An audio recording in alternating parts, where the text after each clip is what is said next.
भागलपुर गांव में रंजीत रहता था। गांव में सूखा पड़ने की वजह से वो पूरी तरह से जमींदारों के कर्ज में डूब चुका था। पूरे गांव से रंजीत कर्जदार हो गया था। अनपढ़ और नाकामयाब होने की वजह से रंजीत शहर जाकर गांव वालों से छुपकर भीख मांगकर अपना गुजारा करता था। अपने गांव से निकलते ही भिखारी के वेश में आकर वो शहर चला जाता। भगवान के नाम पर दे दो बेटा, बहुत बूढ़ा हो गया हूँ, गरीब भी हूँ। ठीक ठाक तो दिख रहे हो, जाकर काम क्यों नहीं कर लेते?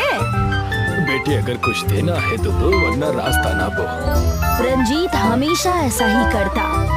हमेशा गांव से शहर आकर सड़कों और तरह तरह की जगहों पर भीख मांगता और अपने दिन की कमाई करके गांव चला जाता।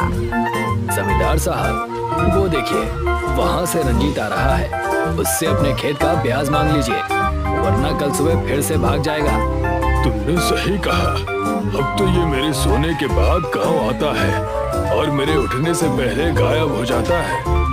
जमींदार और मुंशी रंजीत के घर आ पहुंचते हैं। आज तुम्हारे दर्शन हुए हैं। मालिक, आपने मेरे सारे खेत ले लिए, अब बस ये छोटी सी कुटिया ही बची है। आप इसे भी हथियाना चाहते हैं? तुम ब्याज नहीं भरोगे तो हम सब ले लेंगे, इस घर को भी। ये लीजिए आपके ब्याज के पैसे, और अगले महीने मैं पूरे पैसे देकर अपना खेत छुड़ा लूंगा। रंजीत के हाथ में पैसे देखकर दोनों भौचक्के रह गए।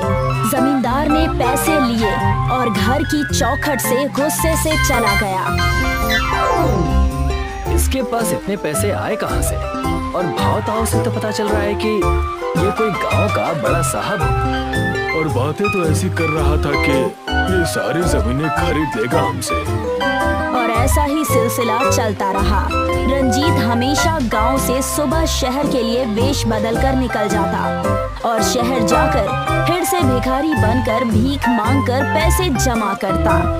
एक दिन जमींदार अपनी पत्नी मंगला को शहर में समंदर दिखाने के लिए लेकर गया हुआ था।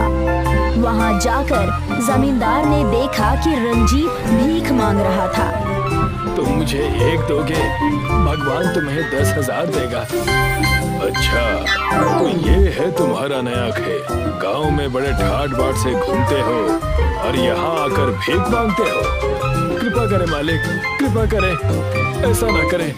मैं ये बस अपना घर चलाने के लिए करता। मैंने आपके पूरे पैसे इकट्ठे कर लिए हैं और मैं जल्द से जल्द आपके पास आने ही वाला था। तुम बस गांव चलो और वहाँ चलकर देखना, तुम्हारा रहना दुश्वार हो जाएगा। जमींदार और मुंशी ने मिलकर पूरे गांव वालों को ये बात बता दी।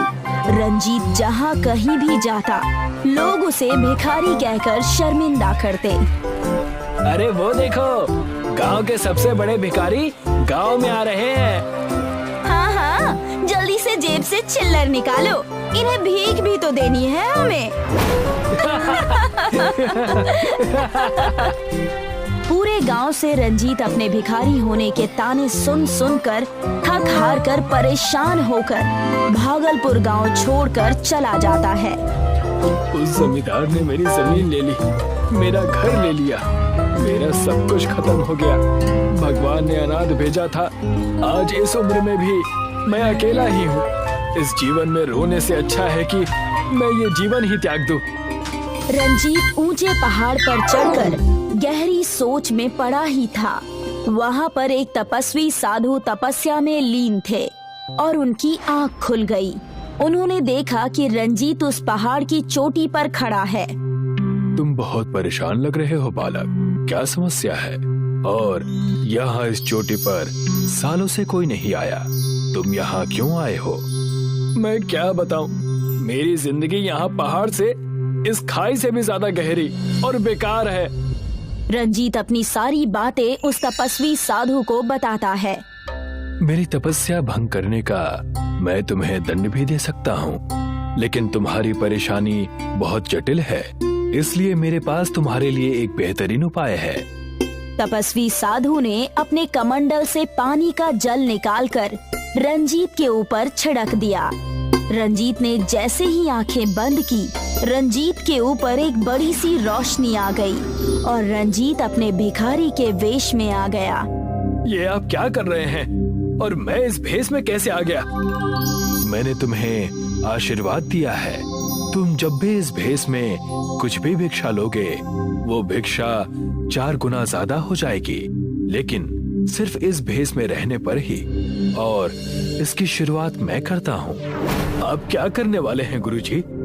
मैं ये सोने के सिक्के तुम्हें भिक्षा में दे रहा हूँ। बहुत कम ऐसे होते हैं जिन्हें साधु भिक्षा देते हैं। मैं इसे तुम्हें आशीर्वाद के तौर पर दे रहा हूँ। मैं इसे एक सपना समझूं या क्या समझूं? ये मेरे साथ भगवान ने कैसा खेल खेला है, मुझे कुछ समझ में नहीं आ रहा। जैसे ही तपस्वी साधु ने एक सोने का सिक्का दिया, रंजीत के भिखारी के वेश में होने के कारण वो सिक्का 4 गुना ज्यादा हो गया। रंजीत की आंखें उन सिक्कों को देखकर हैरान हो गई। रंजीत ने उन सिक्कों को शहर जाकर एक जौहरी की दुकान पर बेच दिया और सारे पैसे लेकर गांव के पास वाली जमीन में एक बड़ा सा घर बनवाया। ठेकेदार साहब, मेरा ये घर बहुत बड़ा बनवाना। मुझे मेरे भागलपुर गांव वासियों को इस जमीन पर दावत देनी है। जो आदमी सड़कों पर भीख मांगता था, आज वो इस तरह का कैसे हो गया? समय का खेल है बस। तुम सिर्फ अच्छे से बड़ा सा घर बनवा दो, बाकी काम मुझ पर छोड़ दो।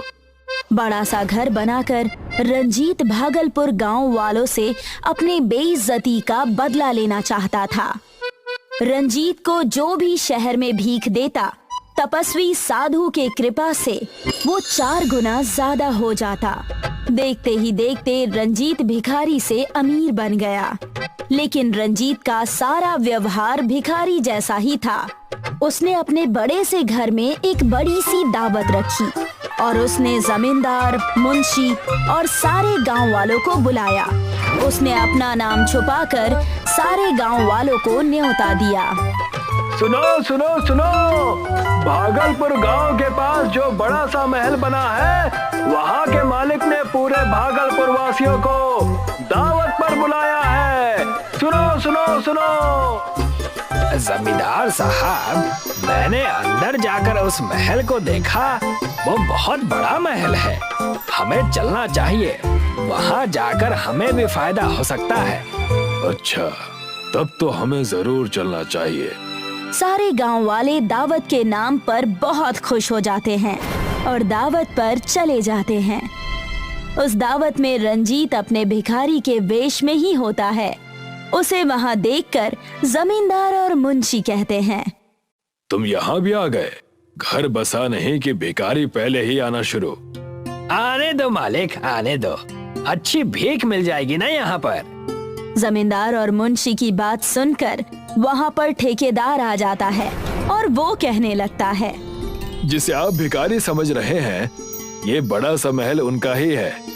ये क्या बकवास है? ठेकेदार, तुम होश में तो हो? मैं सच कह रहा हूँ, ये महल मैंने ही बनाया है और ये रंजीत जी का ही महल है। लेकिन ऐसे कैसे? ये तो शहर में भीख मांगा करता था और आज इतने बड़े महल का मालिक रंजीत कैसे हो गया? तब वहाँ रंजीत कहता है, मैं तो बस अपने हालातों की वजह से भीख मांगा करता था, लेकिन आप सब अपने कर्मों से मांग रहे हैं। सब कुछ होते हुए भी तुम्हारे पास कुछ नहीं है। मेरे पास कुछ ना होकर भी अब सब कुछ है। रंजीत की बात सुनकर दोनों बहुत उदास हुए और सारे गांव वाले शर्मिंदा हो गए और रंजीत से माफी मांगने लगे। लेकिन उसके बाद भी रंजीत शहर जाकर भीख मांगकर अपनी जिंदगी जीता था। बच्चों, ऐसे वीडियो के लिए मेरे चैनल को सब्सक्राइब करें।